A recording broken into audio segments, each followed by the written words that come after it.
How do you know if you win or lose? It's an easy question a lot of the time. In chess, you win if you checkmate your opponent's king. You lose if they checkmate your king. In Mario Kart, you win if you net more points across 4 races than everyone else. You lose if your younger brother has been playing for longer than you. Chutes and ladders, you win if you reach the moral high ground before everyone else. You lose if you keep sliding backward to sin.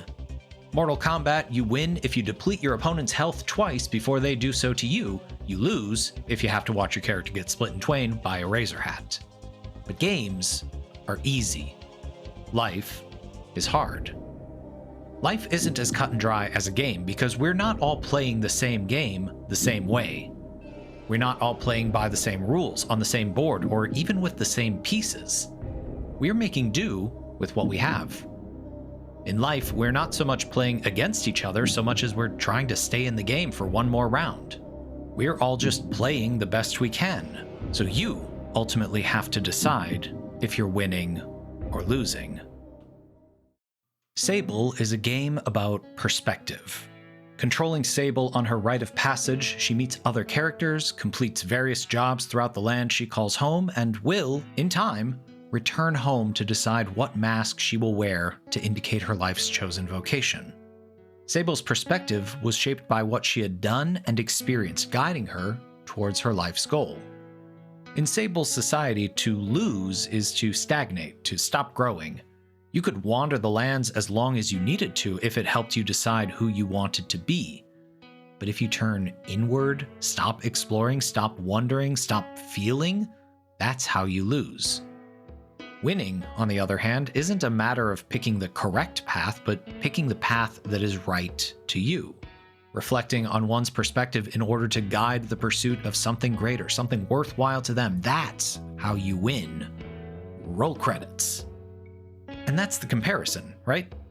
Find what we want to do in our lives, get the experience we need to do it, and then do it. That's how you win.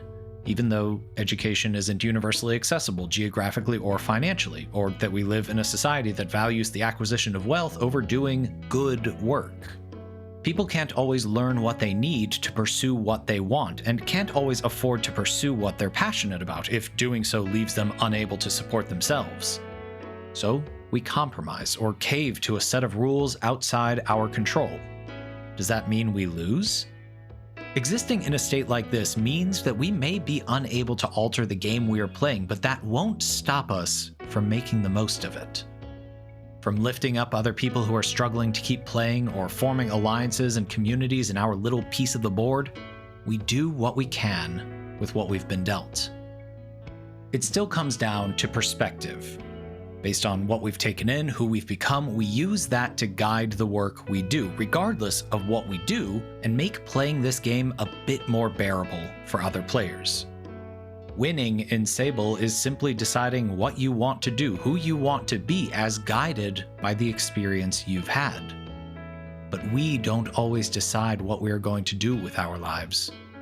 What we do choose is how we are going to live them based on what we've lived through. That's perspective. Looking at the rules in a way only you can, so you decide if you are playing well enough to quote-unquote win. Consume Me is a game about goals. Protagonist Jenny is struggling through the crucible that is young adulthood, and based on where she's at in her life, she lines up a series of goals to keep her on track to what she defines as a victory. Maintain a diet, stay on top of schoolwork, save up enough money to buy or do XYZ thing, keep a relationship thriving, maintain arbitrary extra goals. These things all matter to Jenny in the moment, and because they matter, completing them feels like a victory.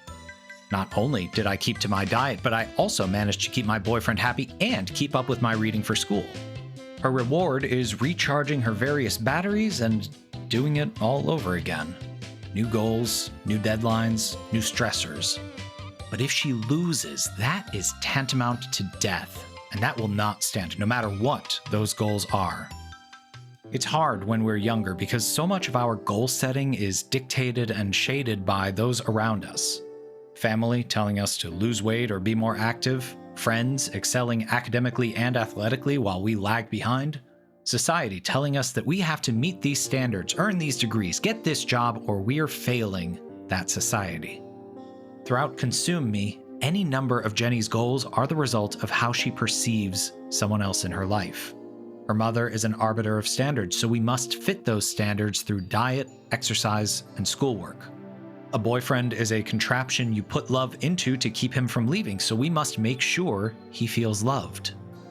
A friend at school makes a dig at our life, so we must make sure she knows how wrong she is through this arbitrary contest of life satisfaction. Jenny's desire to win at life manifests in some truly debilitating goals and methods, and yet, for a time, she keeps competing. It's a hard experience to witness and play through for anyone who's lived a life influenced by social norms, whether internalized by ourselves or thrust upon us by someone we trust and love. But by the end, we can see what it looks like when you stop letting your goals be dictated by others.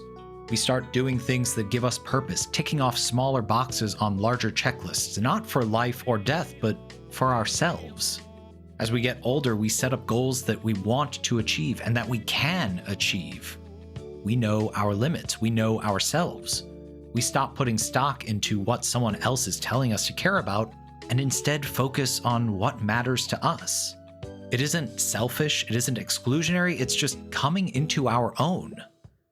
Jenny's concept of winning has transformed from a series of hoops to jump through into a state of being. She has decided what it means for her personally to win. It's not the things she completed, but the goals that she sets for herself. Deciding to pursue the goal at all is the win. It's hard not to compare how we play to others or adhere to a rule set that someone else has written for our lives. But we keep playing. We learn that a lot of these rules we've internalized are written in pencil. We might not be able to throw the entire rulebook out, but we can at least change the last couple pages. What it means to win in a game of your life. It's just a matter of your perspective and setting up goals you find worth pursuing. Now, go out there and play by your own rules. Victory will never feel so sweet.